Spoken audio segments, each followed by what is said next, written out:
여러분 안녕하십니까? 대한민국 대표 경제 뉴스 뉴스플러스 시작합니다. 증시가 주춤한 사이 코인 시장이 또다시 들썩이면서 가상자산 투자 고민하는 분들 많으실 겁니다. 내년부터는 가상자산 소득이 연 250만 원이 넘으면 세금도 새롭게 부과가 됩니다. 그런데 정부의 이런 가상자산 과세에 이 빈틈이 많다는 지적이 잇따르고 있습니다. 업계에서는 정비가 제대로 안 됐다며 우려를 내놓고 있는데 하지만 정부는 과세에 문제가 전혀 없다는 입장입니다. 먼저 이번 기재위 국감에서 홍남기 경제부총리 발언부터 들어보시겠습니다.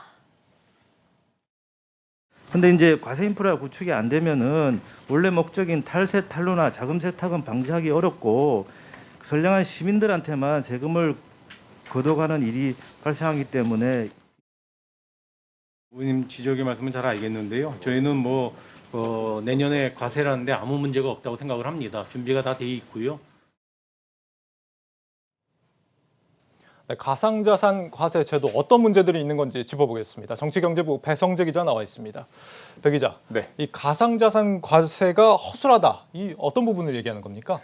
그러니까 예를 들어서 앵커와 제가 같은 가상자산을 거래를 해서 이득을 봤는데 네. 이게 어디에 소유를 하고 있고 어디에 보관을 했고 또 어디에서 이것을 갖고 있었는지에 따라서 내는 세금이 달라질 수 있다. 이렇게 볼 수 있겠습니다. 그러니까 과세는 이 범위가 명확해야 하고 그 범위에 들어온 참여자들이 모두 일괄적으로 적용을 받아야 하잖아요. 예. 근데 가상자산 과세에서는 지금 그렇지 못한 게 현실입니다.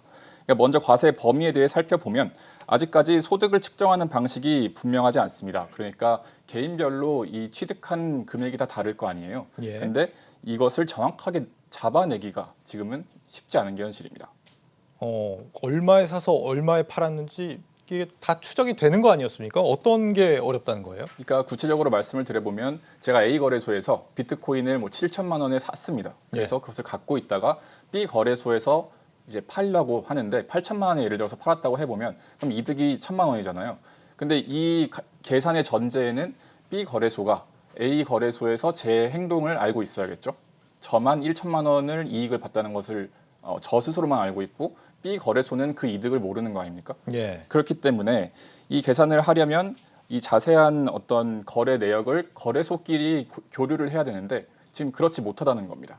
해당 이 자세한 내용은 좀 이따 나올 리포트를 통해서 확인을 해보도록 하겠습니다. 나아가서 우리나라는 지금 특정금융정보법, 그러니까 특금법을 운영을 하고 있습니다. 예. 그래서 이 특금법이 도입된 뒤로 이 거래소가 실명으로 운영이 되고 있죠. 그런데 해외 거래소의 경우에는 실명을 사용하지 않고 익명으로 운영되는 경우가 있습니다. 그래서 이곳에 또 정보는 어떻게 구할 것인가 이 문제가 남습니다. 그러니까 스포츠로 이해하시기 쉽게 비유를 해보면 경기장의 어떤 규격도 정해지지 않았고 경기장에서 뛸 선수 숫자도 정해지지 않았는데 경기는 운영을 해야 되는 지금 그런 상황이라고 비유를 들 수 있겠습니다. 자세한 내용을 김보민 기자가 취재했습니다.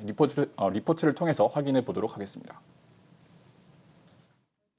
가상자산 업계는 시간이 너무나도 촉박하다고 입을 모읍니다. 개인이 일일이 소득을 계산해서 신고하기 어려운 만큼 가상자산 거래소들이 과세에 필요한 정보를 수집 제공해야 하는데 2달도 안 남은 상황에서 명확한 가이드라인조차 나오지 않았기 때문입니다. 세금을 내는 게 맞다 틀렸다에 대한 불만이라기보다는 가이드라인이 빨리 나왔으면 좋겠어요. 나라에서는 1월 1일부터 해라고 이제 한 줄짜리 멘트시겠지만 그 안에는 굉장히 뭔가 다양한 변수가 있고 디테일이 필요한데 특히 취득원가 파악은 가장 시급한 문제로 꼽힙니다. 취득원가를 알아야 과세 대상 금액을 산출할 수 있는데 당장 여기서부터 막혀 있기 때문입니다.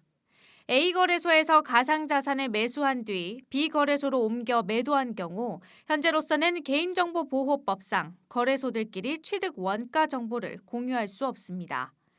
또 해외 거래소의 경우 정보 제공 협조 의무가 없다 보니 더욱 정보 취득이 힘든 상황입니다. 국내에 거주하고 있지 않은 투자자들을 어떻게 가려낼지도 문제입니다. 국내 국적자가 아니라 국내 거주자의 세금을 부과하는 방식이다 보니 비거주자의 경우에는 거래소가 원천 징수해야 하는데 이를 파악할 방법이 없다는 겁니다. 계좌를 개설할 때 기입한 주소 정보가 전부인데다 실명제를 의무화하지 않고 있는 해외 거래소 이용자라면 이 같은 정보마저도 파악이 어렵습니다. 이외에도 비상장 코인을 거래할 때, 거래소를 통하지 않고 개인 대 개인으로 거래할 때 등과 같은 세부적인 상황에 대한 기준 마련도 필요합니다. 세금 징수의 대원칙, 공평과세가 실현되기 위해서 필요한 것으로 전문가들은 촘촘한 제도 정비를 꼽습니다. 하지만 가상자산 과세안에는 여전히 빈틈이 많고 업계의 목소리마저 정부가 외면하면서 이에 대한 지적과 비판이 쏟아지고 있습니다. 한국경제TV 김보미입니다. 네, 거래소마다 표준이 다 다른 상황인데 이 부분은 이제 국제적인 공조 같은 게 좀 필요하겠다 싶습니다. 네. 이 거래소 상황도 그런데 우리 정부가 정한 이 세법 자체도 논란이 있다면서요? 약간의 논란이 있다고 볼 수 있겠습니다. 다시 스포츠로 비유를 해보겠습니다. 내용이 좀 어렵기 때문에 천천히 설명을 드려보면 예. 경기 규칙에 대해서 말씀을 드렸는데 선수마다 또 적용되는 경기 규칙이 약간 좀 다르다라고 보여질 수 있는 점들이 보이는 겁니다. 그러니까 우리가 주식이나 펀드를 통해서 벌어들인 소득은 금융투자 소득, 지금 CG를 통해 나오는데 금융투자 소득으로 분류를 하고 금융투자 소득세가 앞으로 부과가 됩니다. 그런데 가상자산은 아직까지 우리나라에서 금융상품으로 취급을 받지 못하기 때문에 정부가 이것을 기타소득이라는 것으로 분류를 했습니다. 기타소득은 복권과 같이 갑자기 얻은 소득을 이제 일컫는데요. 예. 이에 따라서 세율이 20%고 그리고 기본 공제액이 250만 원입니다.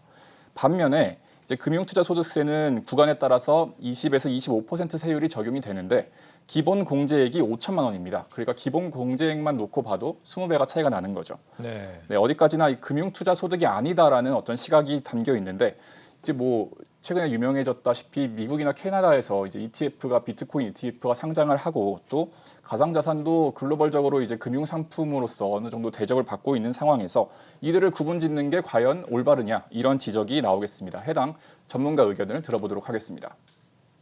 그게 가상자산으로서의 어떠한 법적 지위를 가지는가 또는 제도적 지위를 가지는가 등등에 대한 그동안의 정비 작업을 정부가 하지 않았었습니다. 저는 일단 소득이 발생하니까 먼저 일단 세금을 걷고 보겠다는 것은 좀 지극히 좀 행정편의주의적인 발상이 아닌가 생각을 합니다. 그러니까 코인이 금융 상품으로 보이는 부분이 분명히 있는데도 다른 분류를 적용한다 이런 겁니다. 그런데 이 또 다른 분야에서는 가상자산이 금융 상품이다 이런 논리를 정부가 또 펴서 논란이 있다면서요. 이건 또 어떤 문제입니까? 그러니까 디파이에 대한 과세 문제가 남습니다. 디파이요? 네, 혹시 디파이 아시나요? 디파이 어떤 겁니까?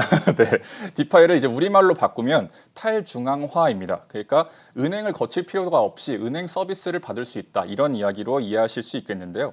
다시 한번 얘기하면 은행 없이 블록체인 기술을 활용해서 대출과 적금, 예금, 송금 같은 서비스를 우리가 이용을 할 수 있는 겁니다. 예. 디파이를 통한 대표 서비스가 우리가 은행에서 많이 이용하다시피 예금입니다. 그러니까 가상화폐를 여기에 넣어서 그것을 통한 이자 수익을 내가 받을 수가 있다라고 볼 수 있는데요. 중개자가 없다 보니까 수익률이 상당히 높고 인기도 있는 편입니다. 그런데 기재부가 이 가상자산 담보대출을 통해서 얻은 이자, 즉 디파이처럼 가상화폐를 예치하고 받은 이자는 이자 소득으로 과세를 한다고 밝혀서 논란입니다. 그러니까 지금까지 우리는 앞에서 봤다시피 이것이 기타 소득이라고 봐왔는데 예. 이것만큼은 이자 소득이다라고 보고 있는 거죠. 많은 전문가들이 이 해석을 놓고서 이의를 제기를 하고 있고 이렇게 이자 소득이라는 기존법을 적용을 할 거면 디파이를 결국엔 그러니까 가상 자산을 금융 상품으로 분류하는 것이냐 이러한 이견들이 나오고 있습니다. 이 또한 이 전문가 의견 들어보시겠습니다. 현재 기재부에서는 대여에 대한 소득을 그냥 기존에 있는 이자 소득으로서 과세하겠다라고 하면은 개정안이랑 앞뒤가 안 맞는 말이죠. 또 내년에 가상자산 소득에 대해서 과세하는 게 맞다고 보고요. 그러니까 가상자산 소득 자체는 기타 소득이다 이렇게 분류를 해놓고 디파이를 활용한 가상자산 예금의 소득은 금융소득이다라고 하고 있다. 확실히 좀 논란의 여지가 있을 것 같긴 한데 네. 이런 주장에 대해서 기재부는 뭐라고 얘기를 하고 있습니까? 기존의 입장을 재확인했습니다. 대신에 이자와 배당소득 합계액이 2천만 원이 넘으면 가상자산 소득을 종합소득세로 포함시키겠다 이렇게 밝혔고요. 남은 2개월여 동안 이제 만반의 준비를 갖추겠다 이런 입장도 밝혔는데 앞서 보신 대로 이제 가상자산 시장이 상당히 복잡하고 다양합니다. 그러니까 전문가들이 일제히 가상자산 과세법은 상당히 정교하게 잘 만들었는데 예. 좀 더 디테일한 가이드라인이 필요하다라고 일제히 외치고 있는 분위기입니다. 그렇군요. 이 세금 내는 방식이나 세금을 추적하는 방식에서나 이대로 과세가 진행되면 아마 좀 혼선이 있을 것 같습니다. 정치경제부 배성재 기자였습니다. 수고했습니다.